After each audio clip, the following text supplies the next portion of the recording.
देखिए गाइस, मैं बात करने वाला हूँ एक ऐसी पोस्ट जो लेके आया है एनपीसीआईएल, जो आपके गवर्नमेंट जॉब के सपने को पूरा कर सकता है।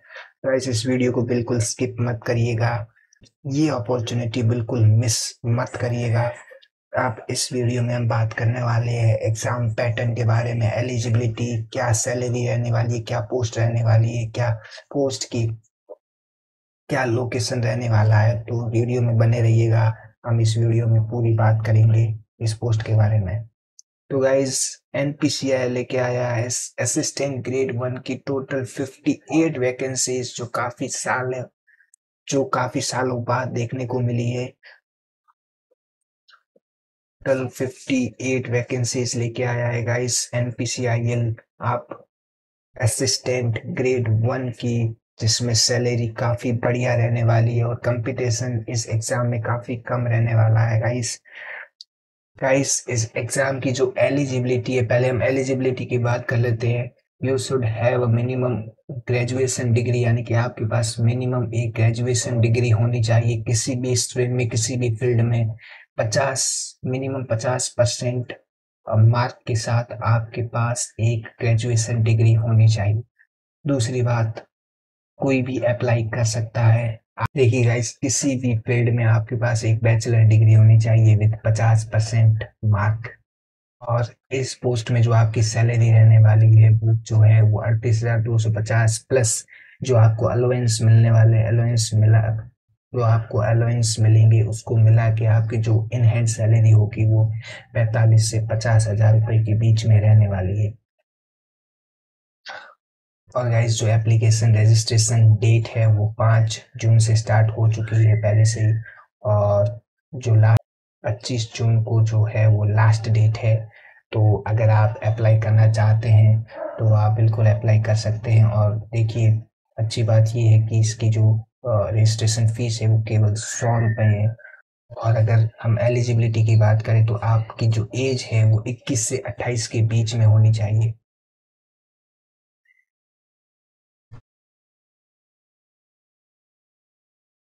किसी के कैटेगरी से बिलोंग करते हैं तो आपको ये एज रिलैक्सेशन भी मिल जाएगा। गाइस, अगर हम अब एग्जाम पैटर्न की बात करें तो ये एग्जाम जो है 3 स्टेज में होने वाला है। प्रीलिम्स होगा, मेंस होगा और स्किल टेस्ट होगा। जो प्रीलिम्स और मेन होने वाला है वो एग्जाम एक ही दिन होगा। और उसके लिए आपको अलग अलग से मतलब अलग अलग दिन में नहीं होगा, एक ही दिन एक ही सेंटर में दो एग्जाम होने वाले हैं। तो अगर हम पहले एग्जाम की बात करें जो क्वालिफाइड नेचर का है, यानी कि उसमें आपको एक मिनिमम मार्क लाने पड़ेंगे सेकंड स्टेज में जाने के लिए। तो गाइस देखिए, जो प्रिलिमिनरी जो पहला टेस्ट होगा वो उसमें 50 क्वेश्चन आने वाले, 25 सवाल जीके के आने वाले हैं, 15 सवाल कंप्यूटर नॉलेज के और जो 10 सवाल है वो इंग्लिश के आने वाले हैं।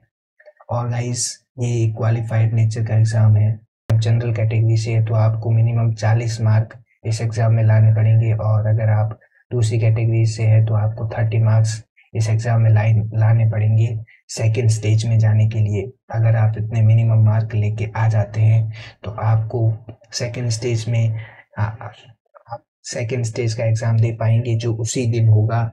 30 से 50 मिनट के अंदर ही वो नेक्स्ट जो एग्जाम है वो स्टार्ट हो जाएगा, अगर आप पहला एग्जाम क्वालिफाई कर जाते हैं तो। और जो सेकंड एग्जाम होने वाला है उसमें भी 50 क्वेश्चन रहेंगे। 25 जो सवाल है क्वांटिटेटिव एप्टीट्यूड के और 25 सवाल जो है वो क्रिटिकल रीजनिंग के रहने वाले हैं। और गाइस, पहले एग्जाम में आपको 1 घंटा मिलेगा और इस एग्जाम के लिए आपको जो है वो 2 घंटे मिलने वाले हैं। और ये भी क्वालिफाइड नेचर का रहेगा, यानी कि अगर आप जनरल कैटेगरी से है तो आपको 30% मार्क लाने पड़ेंगे और आप और अदर कैटेगरी से है तो आपको 20% मार्क लाने पड़ेंगे। थर्ड स्टेज में जाने के लिए मिनिमम मार्क आपको लाने पड़ेंगे। और जो थर्ड स्टेज का है वो भी क्वालिफाइड नेचर का है। उसके बाद जो कट ऑफ तैयार होगी वो आपके जो सेकेंड स्टेज वाला जो एग्जाम था उस बेसिस पे उसमें जो मार्क आप लाए हैं उस बेसिस पे कट ऑफ आपकी तैयार होने वाली है। हम बात करेंगे थर्ड स्टेज जो स्किल टेस्ट होने वाला है, जो आपके फर्स्ट स्टेज और सेकंड स्टेज क्वालिफाई करने के बाद आप थर्ड स्टेज के लिए एलिजिबल होंगे। तो बात करते हैं हम थर्ड स्टेज के बारे में। तो गाइस देखिए, थर्ड स्टेज जो होगा उसमें आपका स्किल टेस्ट होगा, जिसमें आपकी टाइपिंग स्पीड एंड आपकी जो कंप्यूटर एफिशिएंसी है वो देखी जाएगी, प्रोफिशिएंसी देखी जाएगी कि आपको बेसिक कंप्यूटर की नॉलेज है या नहीं है।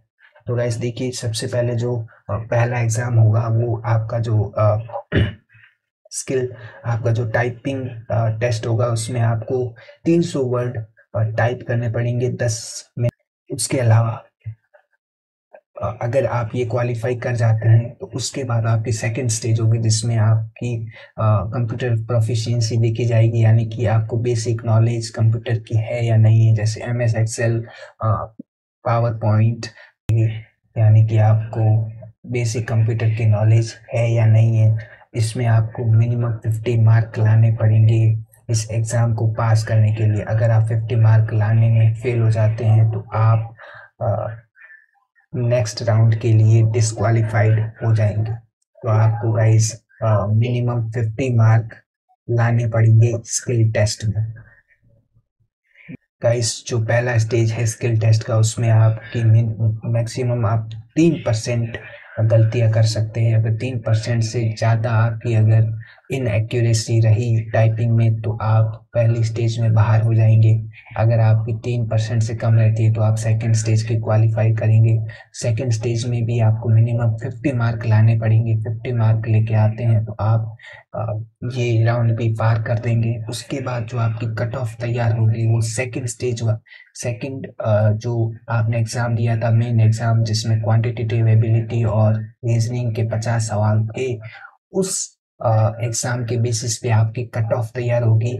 और अगर आप कट ऑफ क्लियर कर लेते हैं तो फिर आपका डॉक्यूमेंटेशन, आप तो आपको नेक्स्ट राउंड के लिए डॉक्यूमेंट आपको वेरिफिकेशन होगा और उसके बाद आपका फाइनल सिलेक्शन हो जाएगा। तो गाइस इसमें, इस एग्जाम में फायदा ये है कि कंपटीशन काफी कम रहने वाला है, तो इसका आप फायदा जरूर उठाएं। फीस केवल 100 रुपये है अगर आप अपना, और पोस्ट भी काफ़ी बढ़िया है। इसके अलावा ये जो हेड एनपीसीआईएल का हेडक्वार्टर है वो मुंबई में है, तो मोस्ट प्रोबेबली जो आपकी पोस्टिंग होने वाली है वो मुंबई में होने वाली है। तो अगर आपका सपना है मुंबई में रहने का तो इस पोस्ट के द्वारा वो भी पूरा हो सकता है और आपकी गवर्नमेंट जॉब का भी सपना पूरा हो सकता है। गाइस अगर आप तैयारी करना चाहते हैं तो बिल्कुल तैयारी करना स्टार्ट कर दीजिए, क्योंकि ये एग्ज़ाम मोस्ट प्रोबेबली जुलाई में हो सकता है। तो आप बेहतरीन, तो और गाइस जो पैटर्न एग्जाम का सिलेबस है वो सेम ही रहता है। आपको पता है reasoning, quantitative ability, English, general knowledge same ही रहने वाला है। तो आपको कुछ, अगर आप ऑलरेडी किसी एग्जाम की तैयारी कर रहे हैं तो आपको कुछ अलग से तैयारी कुछ खास नहीं करनी होगी।